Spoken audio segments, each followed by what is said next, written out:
Plusieurs de nos internautes se posent la question, du rapport de l'homme à l'animal et en l'occurrence, au-delà de l'exploitation productiviste, de l'animal par l'homme pour sa consommation et son alimentation, hem, nos internautes se demandent, vos réflexions sur le rapport de l'homme à l'animal sur d'autres plans et pour servir d'autres objectifs, tels que lui donner de la compagnie ou encore pour sa santé avec un événement notable cette semaine qui fut, une greffe du cœur de porc pour la survie d'un homme.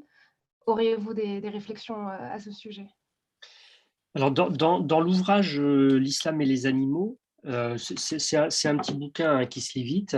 Vous trouverez, tout un ensemble de réflexions là-dessus. Alors, il y a aujourd'hui, on a des termes, qui nous permettent de déterminer où nous en sommes, par rapport dans notre rapport à l'animal. Alors, déjà, sur le régime alimentaire, vous avez vu que les régimes alimentaires sont très variés aujourd'hui. Donc, on a, les, l'être humain est omnivore à la base, hein, donc il mange des végétaux et des animaux. Et il y a un terme qui s'est développé, c'est celui de flexitarisme. Le flexitarisme, c'est le fait, de manger des produits, carnés, donc issus de l'animal, mais très peu. Le flexitarien, c'est celui qui mange de la viande, une fois de temps en temps.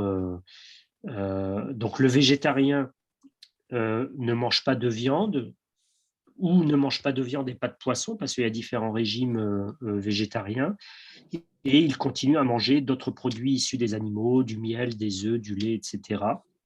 Donc il y a des graduations qui amènent au végétalisme, donc qui consiste à, ne pas consommer, aucun produit issu de l'animal. Et les véganes, eux, sont, dans une approche, qui va encore au-delà de cela, puisqu'ils refusent le principe même de l'exploitation de l'animal. C'est-à-dire qu'ils ne, portent pas non plus de vêtements en cuir, et cetera, et ils considèrent que, il ne s'agit pas d'une bienveillance, simplement que l'être humain doit avoir vis-à-vis des animaux, mais ils remettent en cause, la notion de welfarisme, parce qu'on a, 2 grandes approches dans notre relation à l'animal. Il y a le welfarisme et l'antispécisme.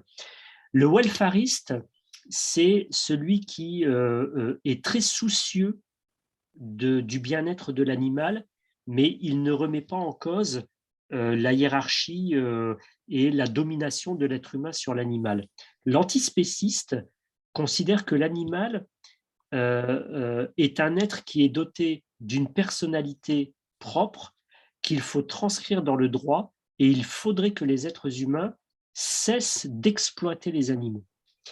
Alors moi, je n'ai pas à vous donner de leçons, à, vous dire: «Il faut être ceci ou cela». Mais je peux me permettre quand même de dire une chose, c'est que au minimum, un musulman est flexitarien normalement. C'est-à-dire qu'un musulman mange peu de produits issus des animaux.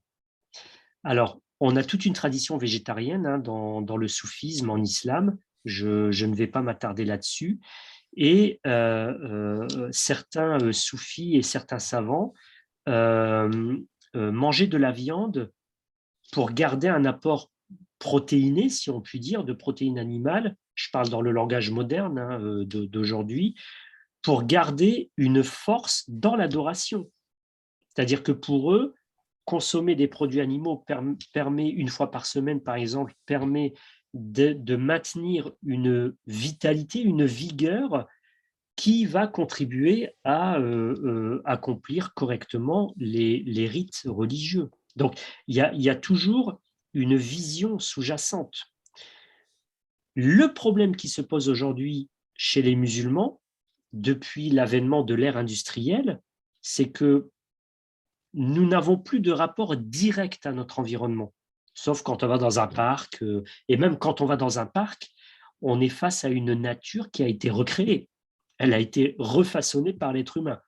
Donc on va aller dans un parc où il y a différents arbres, différentes plantes et tout, mais tout ça, c'est l'être humain qui l'a agencé pour le plaisir de ses yeux. Donc là, encore une fois, on est dans le désir de voir de la beauté, et cetera. Je ne dis pas que c'est pas bien, hein, mais on est dans un registre particulier.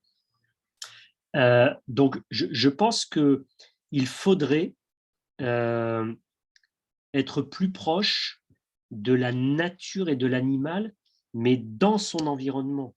C'est-à-dire, par exemple, aller dans des forêts, se rapprocher, se reconnecter avec la nature. Alors là, aujourd'hui, il y a beaucoup de coachs, des spécialistes en croissance spirituelle qui parlent de l'ancrage, de la reconnexion, etc. Moi, je me méfie de, de tous ces amalgames de philosophies différentes, etc. Dans mon approche musulmane, pour me connecter à Dieu, j'ai besoin aussi de me connecter au monde parce que c'est par l'observation du monde que je vais parvenir à l'observation du divin. Dieu n'est pas un concept en islam. Il ne faut pas l'oublier. Dieu est là. Dieu est présent dans le monde. Le monde est le reflet de tous les attributs divins. Je peux comprendre des attributs de force. Moi, je suis en train de faire tout un travail là sur les attributs de Dieu et un peu une typologie, une classification. Et j'ai été impressionné par le fait que quand le Coran décrit la force, la puissance de Dieu, c'est pas négatif, hein, c'est pas le châtiment, etc. La force est nécessaire pour animer le monde. Et quand j'observe la force du monde, la puissance, quand je suis face à une montagne, quand j'observe un volcan en éruption, etc., bah, je vois aussi la manifestation de la toute-puissance du divin. Et tout cela permet de réguler le monde. Parce que le volcan a une fonction, la montagne elle a une fonction, etc. Quand j'observe un arbre, je vois le reflet du divin. Oui, mais il faut se connecter et il faut prendre le temps de se connecter. L'animal, c'est la même chose. Plus vous aurez une relation empathique avec l'animal, et vous voyez, moi je ne parle pas de bienveillance, hein, je parle d'empathie, de respect.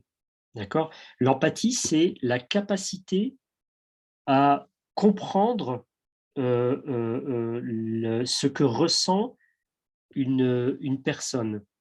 Donc, on peut le faire aussi avec l'animal, mais il faut se reconnecter dans le langage humain-animal et il faut aller observer l'animal dans son environnement. D'accord? Donc, c'est très, très important. Ça demande du temps. Ça demande du temps. Aujourd'hui, on n'a plus le temps. On n'a plus le temps de rien.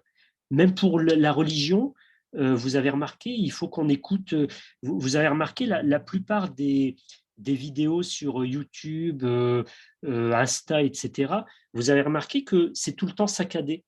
Et moi, j'ai posé la question à des amis qui font des vidéos. Je dis, mais pourquoi tu fais une vidéo où c'est tout le temps saccadé? Ils me disent, tu sais, Homéro, aujourd'hui, l'attention d'une personne qui est en train de switcher sur YouTube ou sur Insta, c'est à peu près une quinzaine de secondes. Donc, on hachure les vidéos juste pour que le cerveau, à travers les hachures, il garde une attention. Je veux dire, c'est du délire, quoi. On est dans du délire complet. Donc, il faut qu'on reprenne le temps, tout simplement. Une fois, ma femme m'a rappelé un peu à l'ordre. On était en train de se balader dans un petit bois, pas loin de chez nous. Puis moi, j'étais en train de prendre des photos. Je dis, ah là, la plante, elle est super et tout. Elle me dit, mais arrête de prendre des photos, observe-les. Et je me suis dit, oui, tu as raison, je range et puis je vais observer parce que j'étais en train de prendre des photos et en fait, j'étais pas en train d'observer. J'étais dans le désir. Et en fait, je prenais des photos. Pourquoi? Parce que je me suis dit, c'est tellement beau que je vais les partager. Mais je ne prenais pas le temps d'observer, en fait, pour moi et pour ma propre croissance spirituelle. Oui, donc, il faut vraiment qu'on reprenne le temps de se poser.